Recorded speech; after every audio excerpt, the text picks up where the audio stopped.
Boa tarde, bem-vindos ao programa 40 a Mais. O programa de hoje vai falar sobre duas modalidades esportivas que viraram febre na região. Estamos falando da canoa havaiana e do stand-up paddle. Dois esportes de remo que proporcionam contato com a natureza, além do bem-estar físico e mental. Mas será que esses esportes podem ser praticados por qualquer pessoa? Possuem algum nível de dificuldade muito grande? Quais os benefícios e como chegou à nossa região? Quem vai explicar tudo isso para a gente é o canoísta Fábio Paiva, que trouxe a canoa havaiana para o Brasil. Já no segundo bloco, conversaremos com o professor de stand-up paddle, Ronaldo Melo. Bom, boa tarde. Boa tarde. Bom que você esteja aqui no programa, porque é uma dúvida que todo mundo tem, Fábio. Canoa havaiana é para todo mundo? Exatamente. Eu acho assim, na realidade, a canoagem em si, né? Porque ela faz parte da canoagem, né? Ela teve um grande boom, ajudou muito essa parte da massificação quando a gente colocou a canoa havaiana, né? Por ser um esporte em grupo, ser uma coisa que tem uma beleza plástica, que existe aquela energia do Havaí. Então, tudo que vem do Havaí tem aquela coisa mística, né? Então, isso atraiu muito as pessoas. Ao mesmo tempo que a gente imaginava, poxa, trazer para o Brasil uma canoa com 14 metros, 200 quilos, não é nada fácil, né? Sim. E você fazer as pessoas entrarem na mesma sintonia, né? Porque é difícil você, às vezes, falar assim, pô, vamos pedalar, um amigo, né? Ou vamos correr, um amigo já é difícil ter aquele horário. Imagina 6 pessoas, 12, 30, 40 pessoas que a gente tem em cada horário, né? Sim, sim. E me diz uma coisa, como é que começou a canoa havaiana? Como é que funcionou esse esporte como esporte mesmo? A gente que pratica uma modalidade, o que a gente mais quer é trazer os amigos para poder praticar junto com a gente. E naquela época, década de 80, com canoagem, Sim. uma coisa que ninguém conhecia o que era canoagem, eu queria trazer os amigos e não conseguia, pelo fato das pessoas pensarem, caramba, eu vou entrar, vou ficar preso dentro do caiaque, nossa, minha perna está adormecendo, poxa, o mar não é uma coisa que a gente tem tanto convívio e tal, então sempre foi difícil eu levar os amigos. Quando eu estava no campeonato mundial, que eu estava treinando eu estava na Espanha treinando para um campeonato mundial que ia ter dentro de um vulcão em Sanabria, eu estava concentrado, e aí num daqueles momentos que a gente está lá vendo televisão à noite, eu vi uma prova no Havaí, que é a travessia mais famosa, Molokai Oahu.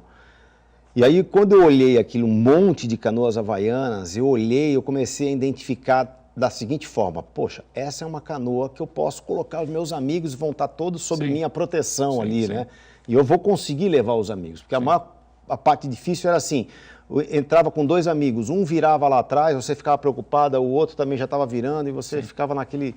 Então, a canoa havaiana não, eu ia colocar todos ali, né? E ali eu falei, pô, vamos trazer para o Brasil. A canoa havaiana ela já foi projetada mesmo para mar aberto, né? Isso já desde a época lá dos polinésios. Sim, exatamente, porque, na realidade, o Havaí ele foi conquistado através dos polinésios, né? Então, por que a canoa havaiana ela é diferente de qualquer canoa nossa? Nossa canoa, que é uma canoa caiçara, que também tem uma história fantástica, né? Só que nós deixamos perder um pouco a nossa história.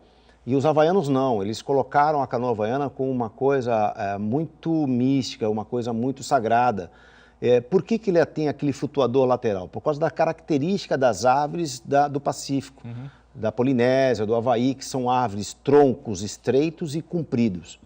Nós temos troncos largos, então os caiçaras cavam o tronco e serve como uma canoa estável. Como o tronco é estreito, eles precisavam ter um flutuador lateral. Então, foi aonde surgiu a canoa havaiana, a canoa polinésia, e aí é uma característica deles. Aí a gente trouxe, porque lógico, o casco estreito ele tem mais velocidade. Sim, sim. Menos resistência na água. Menos resistência na água. E me diga uma coisa, são sempre 6 remadores? Sim, cada canoa havaiana dessas que nós trouxemos, são 6 remadores e a gente trabalha às vezes com o catamarã havaiano, que são, em vez de ter a canoa ligada ao flutuador, nós temos uma canoa ligada a outra canoa. Aí passa a ser um catamarã, onde vão 12 pessoas. Sim, e eu sei que, na verdade, é o que você falou, quando o pessoal entra na canoa, eles estão mais ou menos sob a tua supervisão. Como é que funciona? É só remar, todos têm a mesma função ou cada remador vai ter uma funçãozinha diferente de acordo com o que vocês estiverem fazendo na água? No início, todos têm a mesma função, que é remar, né? Depois, na área de competição, a gente começa a agregar um pouco, cada um com uma função meio intransferível, né? Então, lógico, o primeiro, ele dá o ritmo, o segundo, ele acompanha o ritmo do primeiro, só que do lado ao contrário, né? O terceiro, o terceiro e quarto já é uma posição de força, que é o meio da canoa, porém também tudo dentro do sincronismo. O quinto também, em alguns momentos, ele ajuda o número 6, que é o leme, né? Então, além de a pessoa estar remando, ele é o único que consegue dar a direção na canoa. Entendi. Então, todos têm uma função intransferível e o que é mais interessante disso tudo é a sinergia que gera na canoa com todas essas funções e você tendo esse respeito entre o grupo. Esse trabalho é o mais interessante de todos. Isso já é meio tipo time de futebol? Ou seja, você entra numa função, geralmente é a função que você fica... Ou não? Geralmente você vai de acordo com a experiência que você tem, você vai progredindo, vamos dizer assim, de função. Olha, não tem uma progressão assim, você não vai melhorando em sentido de você buscar um posto maior. O que é legal da canoa é que todos têm uma função muito importante, não tem o que é mais importante que o outro. Então... eu imagino que geralmente, por exemplo, você falou, as posições intermediárias, lá o remador 3 e 4 lá, geralmente são remadores que vão precisar de mais força por estar numa posição que vai exigir mais força para deslocamento. Então, eu acredito que geralmente sejam pessoas mais fortes. Sim, as pessoas maiores, assim, de altura, as pessoas mais fortes, a gente coloca no meio, até pelo peso e tudo, a gente coloca meio no meio. O cara é mais franzino, ele vai no leme. Tem isso aí. Mas é bom, porque pelo menos é o que você falou, não tem muito limite, né? Se a pessoa tem um condicionamento físico melhor, lógico, ela pode fazer uma função que vai exigir mais preparo, mas mesmo que ela não tenha esse condicionamento físico excepcional, né, ela consegue, lógico, desde que tenha o mínimo, né, de condicionamento, fazer o esporte, né? Então, é uma coisa interessante o seguinte, a canoa ela anda tão bem que, de repente, se todos pararem de remar, só o leme consegue fazer com que ela se desloque. E essa é a grande história que a gente faz, né? Que a gente trabalha lá na Canoa Brasil muita qualidade de vida. Então, a gente perde aquele negócio de que, mas eu não vou porque é só fera que está praticando, é só competidor. Não. A característica nossa, a gente tem essa parte da cultura, né?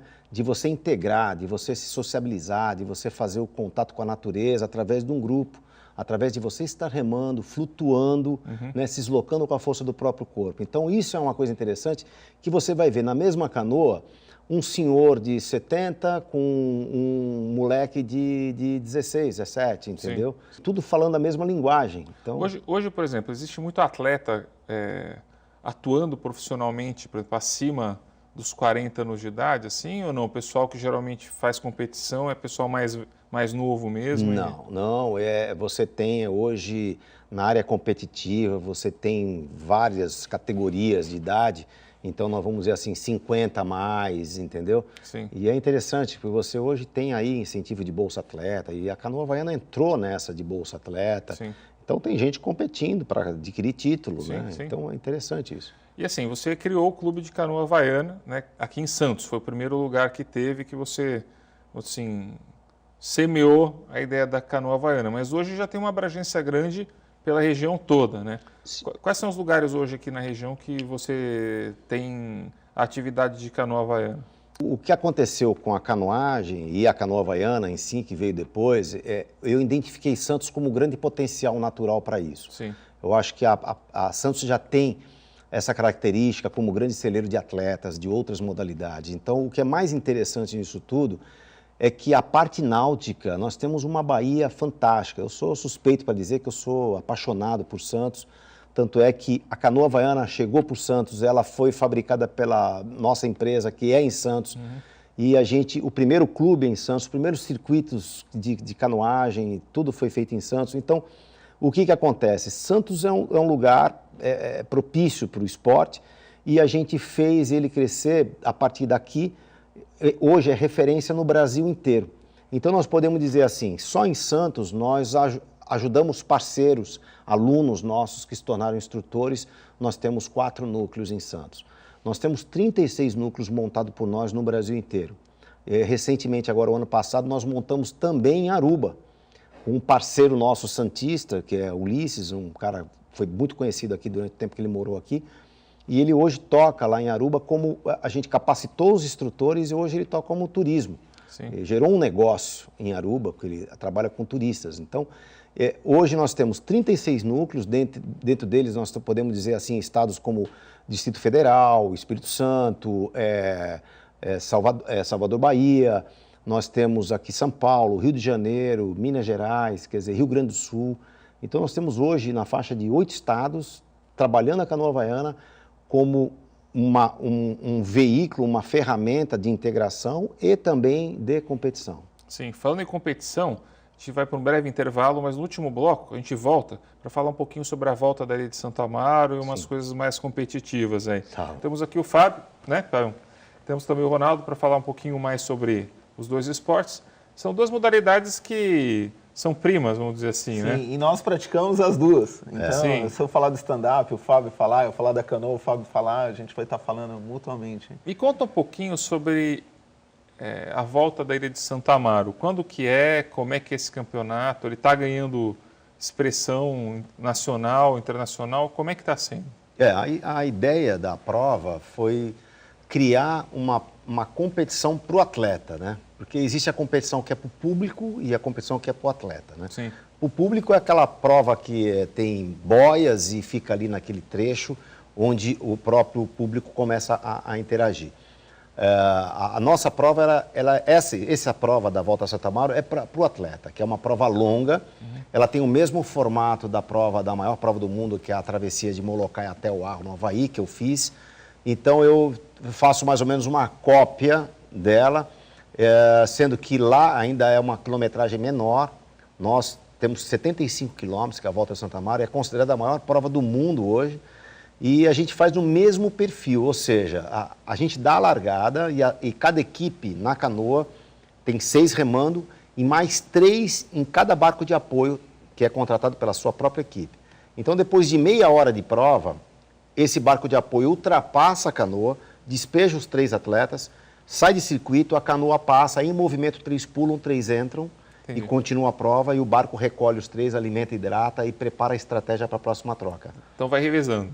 Vai revezando. E é uma prova que ela já se tornou tradição, é a prova mais antiga do Brasil, que a gente começou. A última edição teve quantos participantes? A gente limita, Gustavo, pela parte de segurança. Sim. Porque para você ter uma ideia, a gente faz com 18 equipes. Essas 18 equipes, elas geram mais ou menos, eu coloco na água por volta de mais ou menos umas quase 300 pessoas.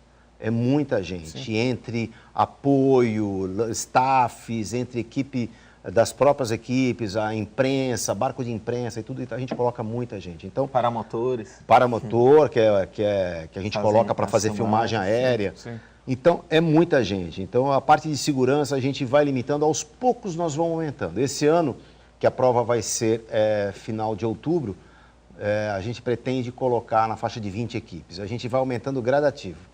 E tem um livro, né, também, sobre canoa havaiana, que eu sei que são a tua história dos últimos 10 anos, é isso? Isso, são os 10 anos de canoa havaiana no Brasil, né? O livro, a gente lançou ele pelo projeto da Lei de Incentivo Municipal, o Promify, que é fantástica essa lei para nós, para o município, é o único município que tem essa lei de incentivo.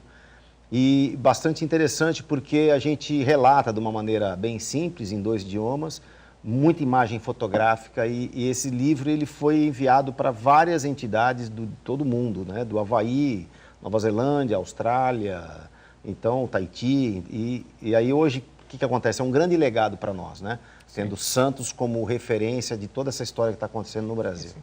Bom, e que vem os próximos 10 anos, não é isso? Vamos lá, vamos fazer os de 20 anos. Bom, então, como a gente estava conversando aqui, o mais importante do pessoal em casa saber é o seguinte, que o contato realmente com a natureza, com o mar, com a água, realmente que esses dois esportes acabam dando, né? Eu sou testemunha que é uma coisa ímpar, é uma coisa que realmente muda a qualidade de vida da pessoa, até o astral que ela vai ficar o resto da semana. Cabe a você aí em casa, dá uma testada, faz um test drive com eles e vê se você gosta de ficar em pé ou se você gosta de ficar sentado. Entendeu? Mas escolhe um dos dois. Tem remo para todos os gostos. Então, escolhe um dos dois. Amanhã vai na praia, procura eles lá, que você vai gostar assim do esporte. Importante, como eles falaram, você realmente sempre está consciente, como qualquer esporte no mar, tá? E não só esporte, como qualquer atividade marítima, seja você velejar, você ter um barco com uma lancha, você tem que respeitar o mar e você tem que respeitar os outros, né? Afinal de contas, você não gostaria de estar no stand-up, numa canoa, e vai passar alguém a milhão do teu lado num barco, vai te derrubar. Exatamente. A mesma coisa, o camarada está com a sua família no barco, quietinho, e passa alguém, por exemplo, num jet ski e derruba todo mundo. Então, assim, mar é respeito. Respeito ao mar, respeito às pessoas. Faz isso, pega o remo e amanhã encara o mar. Você vai gostar. E mais importante que tudo isso, o respeito a você mesmo. Sim, Quer dizer, não adianta entrar no mar, o mar é perigoso. Sim. O mar é perigoso. Se a pessoa não tiver uma orientação boa, saber para onde que ela está indo, o que ela vai fazer, ela é muito perigoso. Pode cair da prancha, pode perder a prancha pode ir embora com a correnteza e a pessoa ficar à deriva. Quer dizer, tem N coisas que podem acontecer aí no stand-up paddle, na canoa e tal. Então a gente procura lá na nossa loja, lá na nossa tela, sempre a orientação. Então a pessoa vai procurar lá remar, a gente parece até chato um pouquinho, porque eu faço um questionário com a pessoa, porque eu quero saber o que está por trás daquela pessoa que está alugando, o que ela vai fazer com o stand-up, aonde que ela vai, qual que é a ideia dela, o que ela quer fazer. E até se possível, aquela coisa, lógico, às vezes você não tem um clube de pessoas. Você tem, né, um clube de pessoas agora que você já sabe em casa, mas você às vezes não tem muitas pessoas que você conhece. Mas o ideal, eu sempre brinco com um amigo meu, eu fiz mergulho muito tempo, e eu falo, olha, no mergulho a regra número 1 é nunca mergulhe sozinho. Exatamente. Né? Eu acho que isso vale para qualquer esporte no mar. E sempre pegar um bom profissional que te oriente bem. A gente tem esse questionário todo, que nem o Ronaldo falou, é até para segurança, porque de repente, vamos supor, você pretende chegar 2 horas da tarde. Se a gente sabe, né, que você extrapolou esse horário que você queria e a gente sabe qual é o teu itinerário, é fácil o resgate. Sim, a gente dá consegue para procurar. Dá fácil pra o procurar. resgate. E correnteza também, então a gente sempre orienta. Quando a pessoa sai para o mar, a gente vai junto, eu vou junto com a pessoa, falo, olha, você está vendo para onde que tá derivando hoje? Está indo para lá. Então vamos fazer o seguinte, vamos remar para lá, vamos remar ao contrário. Lógico. Por quê? Na volta você vai voltar muito mais tranquilo. Na pior das hipóteses, você anda menos. Exatamente. Né? Você não chega no canal que você queria, mas você volta. Vai estar seguro, vai voltar. É verdade. Tá certo, gente. Agradeço vocês. A gente que realmente tem que agradecer. Amanhã eu estou esperando um belo dia de sol para todos. Vamos lá. Legal. Porque eu com certeza vou estar na água. Eu vejo vocês lá. Também estaremos lá. Obrigado. Bom, o programa 40 Mais encerra por aqui. E no próximo semana voltaremos com mais informações para o público aí em casa. Até lá!